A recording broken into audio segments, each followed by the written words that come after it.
Homelessness in DuPage County is on the rise, and now there's another blow to the organizations providing assistance to those in need.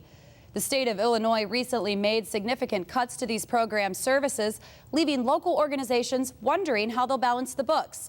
NCTV 17's Michelle Corless reports. Every night, there can be more than 300 homeless people sleeping in either Hesed House's shelter or at one of DuPage Pads' overnight sites. The organizations serve the local homeless population by providing housing or shelter and supportive services that help end the cycle of homelessness. But both organizations will receive less money from the state this year, which means they have to cut services. The case management, the job training, the mental health counseling, substance counseling, all those things to put people back into homes. And it may mean they're going to be homeless longer. You know, they're going to spend more time here because they're not going to have the support they need to get back on their feet again. Hesed House and DuPage Pads will receive 52% less funding this year. While Hesed House is cutting services, DuPage Pads plans to skip the yearly replacement of pads for the year.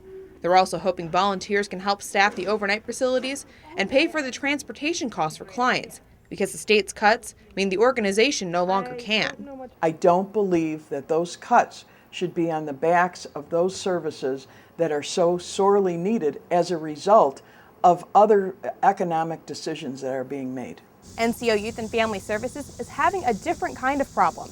The apartment lease for their transitional housing program isn't being renewed. So we have to find a complex that will house them, and so it's finding basically 6 empty apartments in a complex, and that's really hard to do. We have everybody looking for us, and it's very difficult. We're not having any luck. NCO staff isn't sure why their lease wasn't renewed, but they're looking for other apartments to house the program and trying to find a place to move before their deadline is up. We get to the end of August and haven't found anything, we'll have to put them up in hotels. But we are not going to make our homeless kids homeless. They're also looking at houses which would keep the program going but wouldn't teach the independence that an apartment would.